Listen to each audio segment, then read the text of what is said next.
What up, YouTube? It is Misery Hates Company. We are back with another Warcraft Rumble video for you. In this one, we are taking on the final boss of the Siege of Stormwind. This was one of my favorite fights, and it is none other than High Lord Bolvar. Now, before we get into the actual fight, I do want to give a special thank you to Warcraft Rumble for sponsoring today's video, and make sure you guys download Warcraft Rumble totally for free in the link in the description of today's video, as well in the comment section, both pinned at the top for your easy clicking privileges. But in this one, guys, it is the last fight, and this is what really can help prepare you by winning this fight to get ready for raids when they come out. We do know the sieges and the raids will be on a every other week rotation, so make sure whenever the sieges are available for you again that you're using this strategy, because honestly this was a pretty straightforward fight once we found the right combination. And let's get straight to it. For the bosses for this one, I would highly recommend General Drakisath for at least one of the players, because the death ball that you can build with Drakisath, very similar to the strategy you use in the Onyxia fight, is one that is a must use in this fight. There's a lot of different phases, and it dramatically changes how difficult and how many units you're actually going up against in this fight. But General Drakisath being able to build up that death ball is just phenomenal.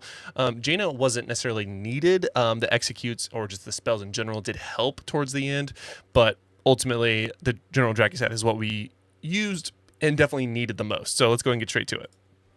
So, Siege of Stormwind, last fight. Now, first things first, it has 3 phases like all the rest of them.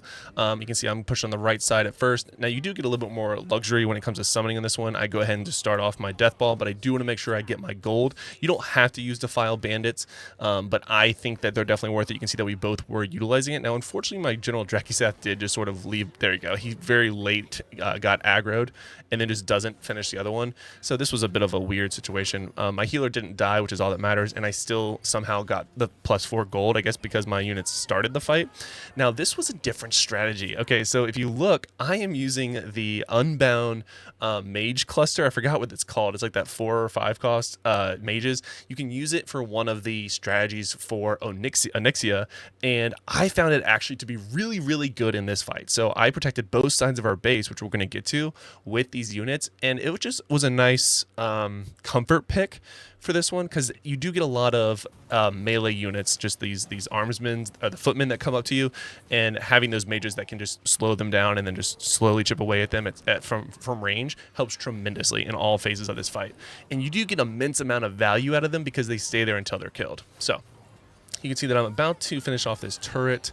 I do get another Drakisath getting ready to go. It is a dragon turret for the record, so you do want to make sure that you have some range in order to counteract it. You can see my ally did go ahead and capture his first, so he beat me in that race. The middle tower is one that you definitely need to pick. In my last video, I talked about some of the different raids. You don't need certain towers. The middle tower is going to make your life immensely easier. This is a very far walk without having that middle tower, because you see that you constantly get pressure from the middle tower to your base, which is just rough. So you can see that it slowed down the damage on my base. I go ahead. I actually did end up dropping the Drakisath, which in hindsight, I'm just starting the death ball. I was like, this is questionable. Basically, you could use your Drakisath that you use or are trying to use to kill Onyxia on this one. That's essentially the build that I was running, with some slight adjustments here and there. But you see my first death ball made it all the way into the boss and pushed him into phase 1. Now, the biggest change here, obviously, just like several bosses in both the sieges and the raids, he does this AoE damage. So it sort of looks like Consecration from like a paladin, if you will, where it takes off all of the existing towers minus your main one. So just be prepared that will happen. You can very easily take it back with an unbound unit, but make sure the yellow stuff is gone. Otherwise, you do get burned, quite literally.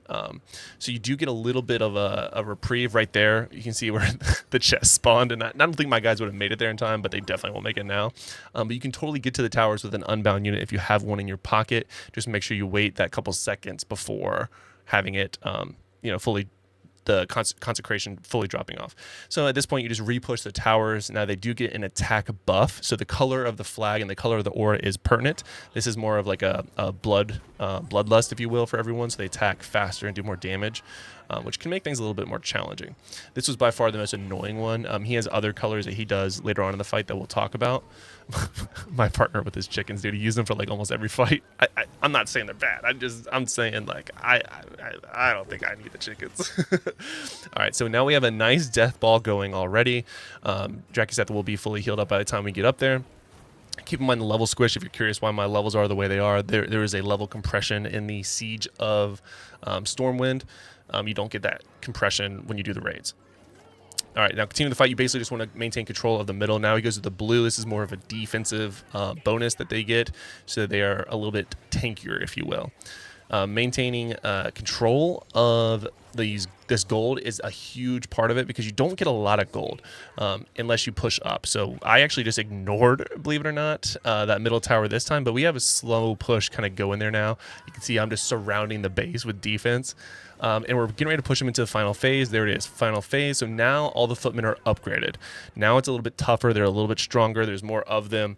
It's just the big bad phase 3, baby. So again, now he does the consecration. I started another death ball going up forward, but probably should put that in the far right lane. Admittedly, I don't know what I was thinking. Excuse me while I drink out of my shark straw. Hoo ha ha. So you can see that Drakuseth just chunks down these turrets. Basically 3 hit that turret. There's the gold one. That's where he is now empowering all the footmen. The footmen are now stronger. They take less damage. They do more damage. And they're just big, beefy boys. This is by far the hardest part because it is hard to kill the mobs. They're not unkillable, but you definitely need to be focusing them down. They also get archers more consistently in their packs now, which can make it a little bit difficult as well. You can see that on my partner's side, he's definitely struggling a bit. Now, they do keep that aura until they're past it. So once they go past that aura, they do maintain it for a little bit and then it slowly tapers off. So just keep that in mind as well. But you can see like the mages are just slowly chipping away at them. Would they have killed them by themselves? Probably not, but they would have definitely slowed them down. So now we have another wave here, and I'm just popping these mages everywhere, dude. They're low key, like super effective. Honestly, I love that they added raids and sieges to the game. It is by far my favorite thing to do. I don't love that it has like that 1 week off in between, but it also makes sense because I think we would get burned out from it.